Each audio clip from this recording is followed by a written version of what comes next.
This is an introduction to mishnaic Hebrew, also called rabbinic Hebrew.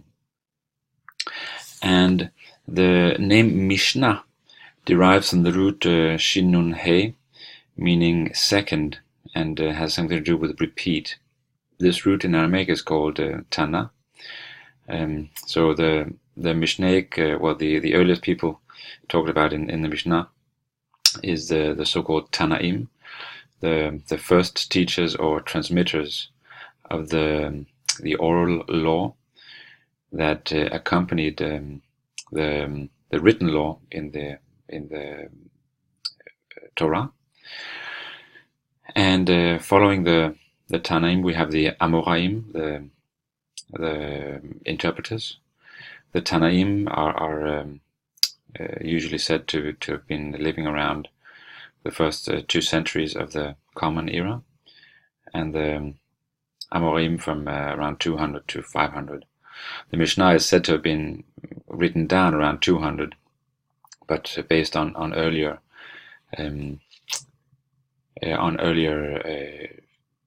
traditions, when mishnaic Hebrew was a living language.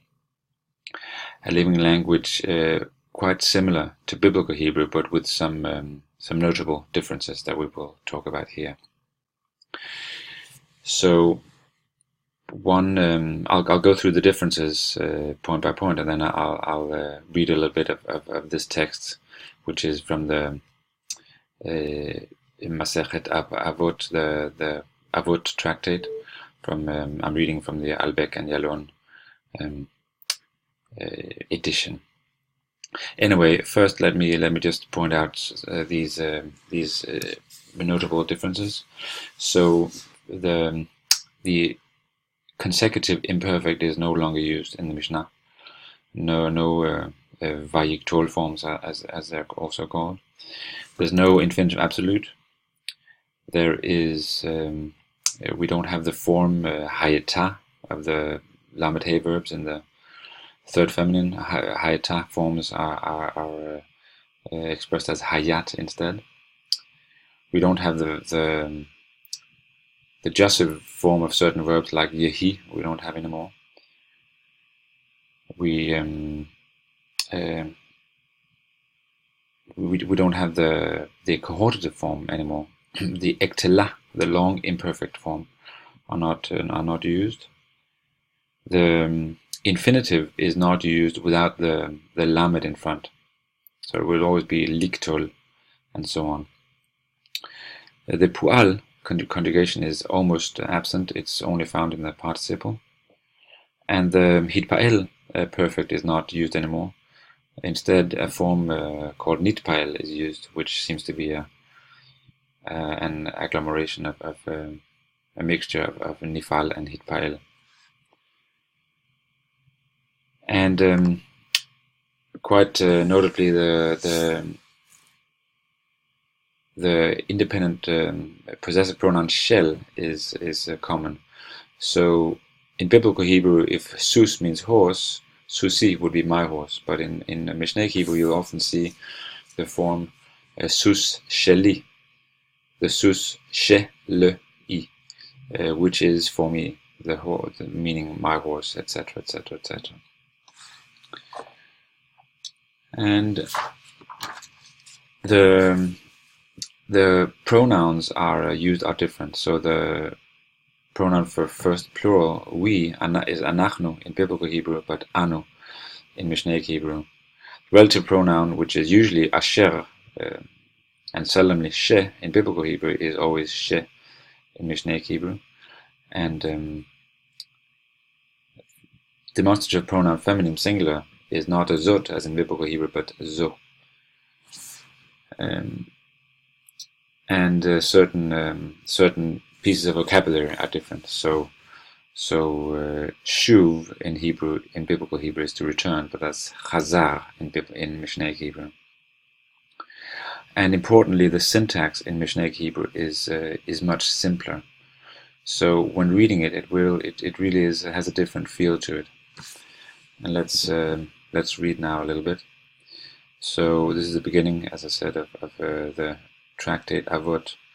Moshe kibel Torah Misinai, Sara, Lihoshua, Vihoshua, Lizkenim, Uzkenim, Linviim, Unviim, Mesaruha, לאנשי כנסת הגדולה. הם אמרו 3 דברים, הבו מתונים בדין והעמידו תלמידים הרבה, ועשו סייג לתורה.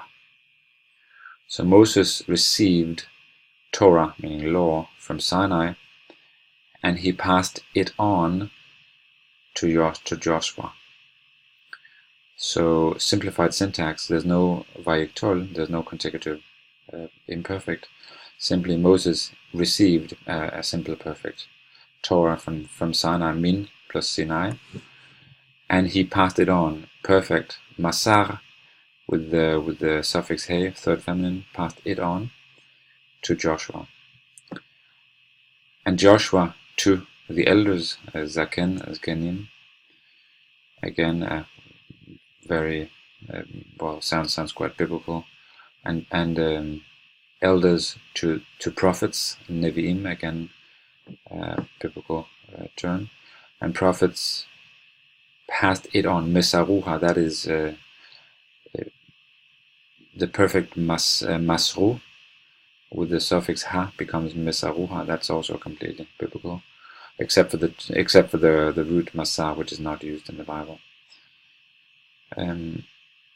To the men of the big Knesset, of the big synagogue, again completely Hebrew syntax. Him, they, said 3 things. Be deliberate in the judgment, meaning when you judge, and rise up, stand up, meaning or make to stand or rise up. Talmidim, students, harbe, many, and make a fence for the law. So you see, quite simple and very recognizable for biblical, I mean, in terms of biblical Hebrew syntax and morphology, and to some extent also vocabulary. Shimon HaTzadik haya משיירי כנסת הגדולה, הוא היה אומר על 3 דברים העולם עומד, על התורה ועל העבודה ועל גמילות חסדים. Simon the righteous was of the remnants, of the remnants of the big or great synagogue. He was saying, he used to say, haya omer, by the way, is a very common way of expressing durative aspect in or continuous perfect tense in the mishnaic Hebrew. It is found in biblical Hebrew also, but much less than in mishnaic Hebrew. On 3 things the world stands. On the Torah, the world stands, omed, participle used more often as present than in biblical Hebrew. On the Torah, and on work, and on good deeds, gemilut chasadim. Antigonos ish socho kibel mishimon hatzadik, hu haya omer, al tiyu ha'avadim hamshamshin et harav על מנת לקבל פרס, אלא הבו העבדים המשמשים את הרב שלו על מנת לקבל פרס, ויהי מורא שמיים עליכם.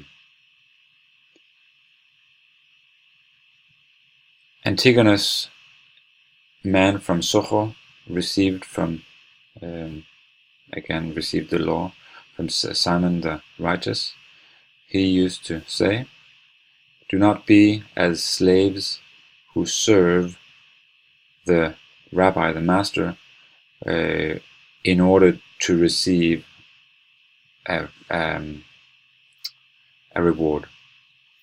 So do not be like slaves that serve mishamashim. That would be in biblical Hebrew mishamashim, and often in mishnaic Hebrew we have the m ending, but often we also have the n ending. Particularly in the manuscript. The manuscripts that we have are the old manuscripts, like manuscript Kaufman, are more faithful to original Mishnaic Hebrew. These printed editions are more have been influenced by Biblical Hebrew. So we have less, for instance, of this these endings nun in the plural than in the original Mishnaic Hebrew. On the portion of in order to receive a reward, but be like slaves who serve the master in order not to receive a reward, and be the master of heaven will be above you. So there you go.